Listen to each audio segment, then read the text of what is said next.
વડોદરાના આજવા રોડ ઉપર નશામાં ધૂત કાર ચાલકનો કહેર, ટક્કર મારતા બાઇક પર સવાર યુવક અને મહિલા ફંગોળાયા. કાર ચાલક પોલીસ કર્મચારી હોવાની પ્રાથમિક માહિતી સામે આવી. વડોદરા શહેરના આજવા રોડ ઉપર ગત મોડી રાત્રિએ એક ગંભીર માર્ગ અકસ્માત સર્જાતા અફરાતફરી મચી ગઈ હતી. બાઇક પર જઈ રહેલા એક યુવક અને મહિલાને પૂર ઝડપે આવતી એક કારના ચાલકે સામેથી ટક્કર મારતા બંને હવામાં ફંગોળાયા હતા. બીજી તરફ કારમાંથી ખાલી શરાબની બોટલ અને પોલીસ લખેલી નેમ પ્લેટ પણ મળી આવતા ચર્ચાનો વિષય બન્યો હતો. મળતી માહિતી અનુસાર અકસ્માત સર્જનાર કાર ચાલક નશાની હાલતમાં હોવાનું જણાઈ રહ્યું છે. સ્થાનિક લોકોએ તાત્કાલિક પોલીસને જાણ કરી. પ્રાથમિક માહિતી મુજબ કાર ચલાવનાર વ્યક્તિ પોલીસ કર્મચારી હોવાની પણ ચર્ચા ચાલી રહી છે.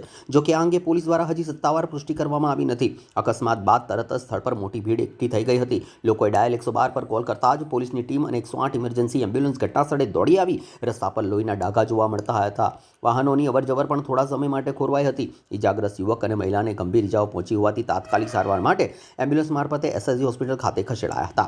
હોસ્પિટલ સૂત્રોના જણાવ્યા અનુસાર બંનેની હાલત ગંભીર અને સ્થિર હોવાનું પ્રાથમિક રીતે જાણવા મળ્યું છે. તેમને વધુ સારવાર માટે ટ્રોમા વોર્ડમાં દાખલ કરવામાં આવ્યા છે. આ ઘટનાની જાણ થતાં જ સ્થાનિક પોલીસ સ્ટેશનની ટીમ પણ સ્થળ પર પહોંચી ગઈ હતી. પોલીસે કારને કબજે લઈને સમગ્ર ઘટનાની આગળની તપાસ શરૂ કરી છે.